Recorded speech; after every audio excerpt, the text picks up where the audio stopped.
troisième et dernière partie de l'Africa Newsroom. Le plateau est toujours au complet avec notre invité Amidine Kane et notre éditorialiste Gracien Aroukinikiza.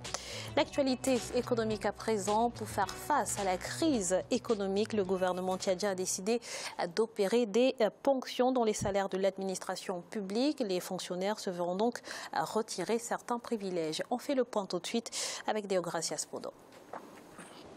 Le gouvernement tchadien annonce de nouvelles mesures dans le cadre de sa politique d'austérité budgétaire. Selon les autorités, il est possible de réaliser une économie de 43 milliards de francs CFA, notamment sur la masse salariale réelle d'ici la fin de l'année 2017. Le projet de rectification du budget résulte de la persistance de la crise économique et sécuritaire que connaît le pays.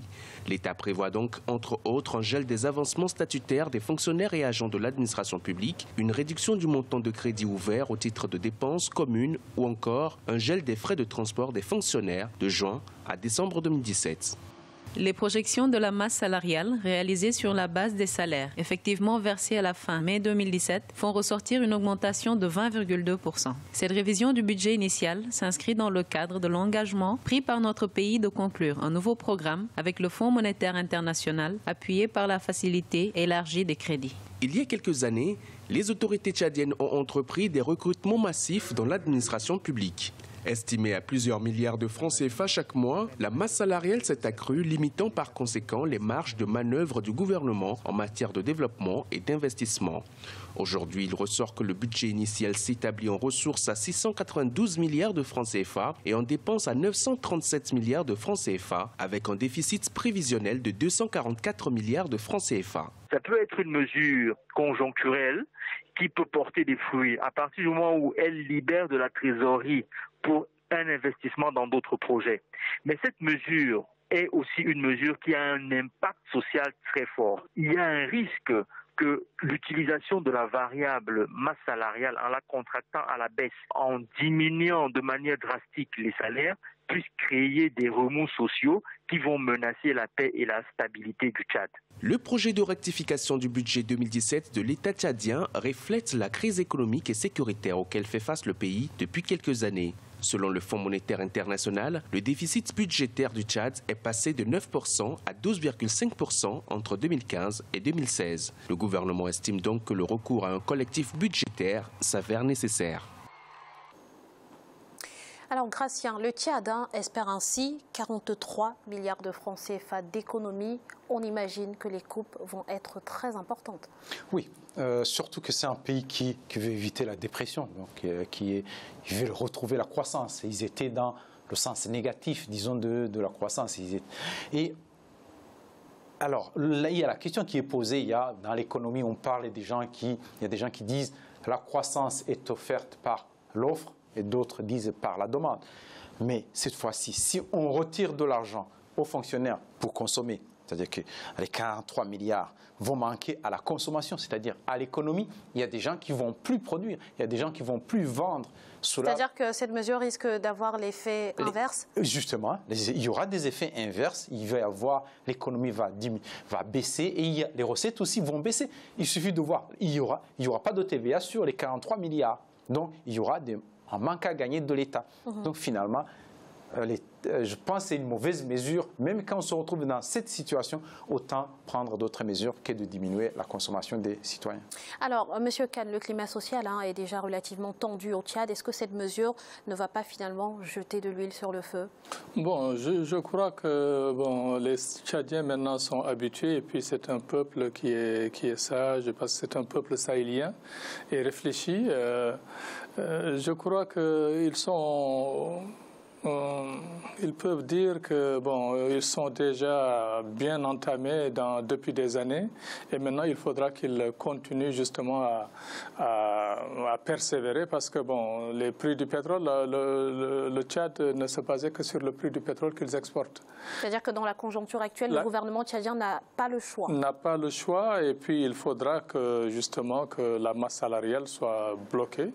Les revendications, il y en aura certes, mais elles ne ne vont pas faire long feu, parce que le Tchad, aussi ce qui a plombé le Tchad, c'est justement ces investissements dans les interventions militaires qu'ils ont accomplies. Beaucoup au Mali, et puis aussi dans la sous-région, que ce soit au Nigeria et au Cameroun.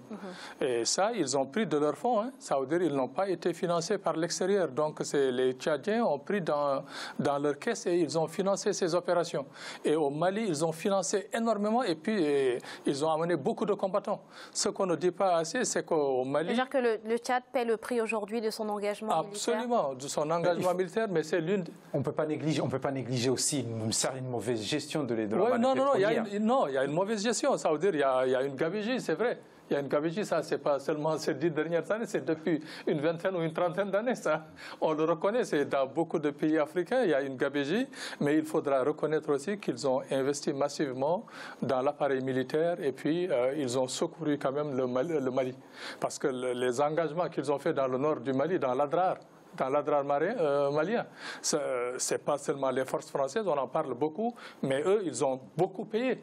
Ils ont beaucoup payé, hein, les Tchadiens, et ça, il faudra leur rendre hommage.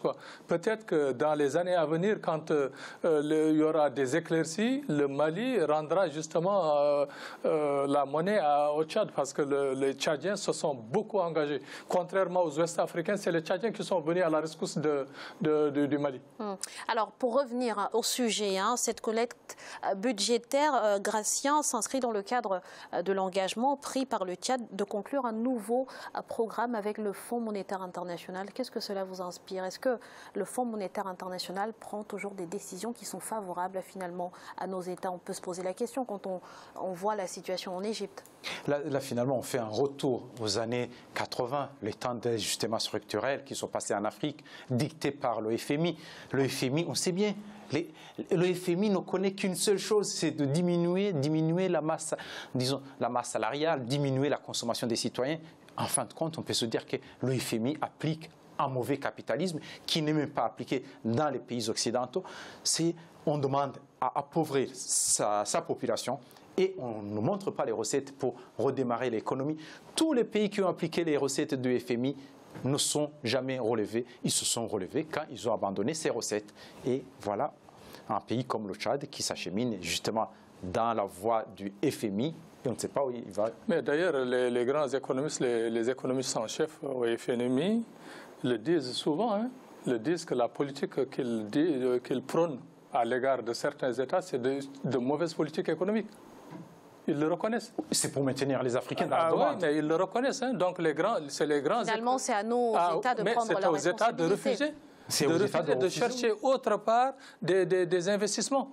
Par exemple, dans d'autres pays, par exemple, que ce soit auprès du monde arabe, auprès de la BAD ou auprès de la Chine, mais oui, absolument, auprès de l'Union européenne sans passer par le FMI, parce qu'ils plombent les économies africaines. Merci, M. Kane. Autre info économique, la Tanzanie bénéficie du soutien des Pays-Bas pour développer son agriculture, un soutien de 4 milliards de dollars, précisément destiné à l'amélioration de la production de pommes de terre. Marcel Fabamarona. Les Pays-Bas vont injecter 4 millions de dollars dans le secteur agricole tanzanien, notamment dans la production de la pomme de terre. L'annonce est du ministère néerlandais des Affaires économiques qui précise que ces fonds seront destinés à la construction d'un centre pour le développement de l'industrie de la pomme de terre dans la ville de Mbeya, située au sud-ouest de la Tanzanie. Ce centre peut avoir des retombées importantes sur la recherche et la formation. Il pourrait ainsi faire décoller l'industrie locale de la pomme de terre. En plus de ce soutien du gouvernement néerlandais à la Tanzanie, 9 compagnies actives dans le secteur aideront à la mise en place du Centre pour le développement de l'industrie de la pomme de terre. Les travaux pour la réalisation de cette infrastructure devraient s'achever fin 2017. Nous apporterons un soutien à tous les niveaux de la chaîne de valeur de l'industrie, de la production à la conservation, en passant par la transformation et la commercialisation. L'accroissement de la production des pommes de terre devrait générer d'importantes ressources financières au profit de l'économie rurale. Axée essentiellement sur l'agriculture et l'industrie minière, l'économie tanzanienne est, à bien des égards, typique d'un pays en voie de développement. Elle dispose d'une base industrielle peu compétitive. Concernant les Pays-Bas, ils font partie des 10 plus grands producteurs de pommes de terre au monde, avec une culture estimée à plus de 500 variétés de la fécule. Alors, Monsieur Kane, l'agriculture, comme dans la plupart des pays africains, reste sous-exploitée. Ce financement va permettre finalement à la Tanzanie d'avancer en ce sens. Oui, d'avancer en ce sens, mais moi je me dis aussi que vraiment c'est dommage pour les Africains, quoi. Mais ça veut dire que même des pommes de terre, on ne peut pas les cultiver. Pour nourrir les pommes de terre, c'est facile à cultiver.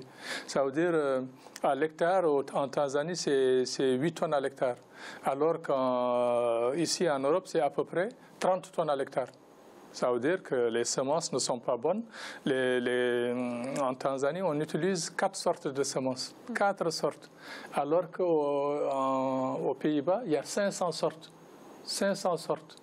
Au Pérou, le pays où est née la pomme de terre, il y a plus de 3000 sortes. Vous comprenez? Donc c'est aux Africains aussi de se bouger un peu. Moi, si on me dit que la Tanzanie ne peut pas nourrir sa population avec des pommes de terre, alors que c'est des terres très fertiles, ça c'est vraiment terrible, quoi. Et puis c'est de petits pays qui font peut-être 10 fois moins que la Tanzanie, qui viennent donner leur expertise. La Tanzanie devait avoir cette expertise depuis le temps de Nyerere. Depuis le temps de Nyerere. En fait, quand on voit la Tanzanie, 4 millions de dollars, une aide qu'on reçoit, 4 millions de dollars pour un pays qui a le pétrole, qui a le gaz, c'est insignifiant. Pour moi, je ne pourrais pas accepter une telle aide. La Tanzanie n'a qu'à se tourner vers le Rwanda qui exporte des tonnes et des tonnes de pommes de terre, le Rwanda qui a bien développé l'agriculture des pommes de terre. On reçoit 4 millions de dollars et le Pays-Bas disent, voilà, on a aidé la Tanzanie, alors que c'est vraiment insignifiant. Ça montre vraiment comment certains pays africains sont à la demande. On a besoin d'un dollar, on quémande. Jusque quand on peut se dire finalement, les 4 millions, on peut les avoir nous aussi. Le projet, on peut chercher en Afrique, il y en a d'autres endroits. On ne va pas chercher les pommes de terre qui résistent au froid aux Pays-Bas. Éventuellement que ces pommes de terre ne résistent pas à la chaleur, au climat de la Tanzanie. Non, il y a vraiment quelque chose qui ne va pas chez certains Africains. Et puis à part ça, moi je crois que les Africains, au lieu de voir des pommes de terre partout, nous on a l'équivalent de la pomme de terre qui est meilleure pour la santé, c'est la patate douce. Pourquoi les Africains ne cultivent-ils pas la patate douce en abondance et commencer à l'exporter? Parce que justement, ils ne veulent pas consommer. Voilà, le colonisateur a dit la patate douce, c'est pour les indigènes, mais les évolués, ils vont manger les pommes de terre. Mais voilà, justement, maintenant, c'est le contraire, parce que la NASA a dit que les astronautes qui vont aller, par exemple, dans la station,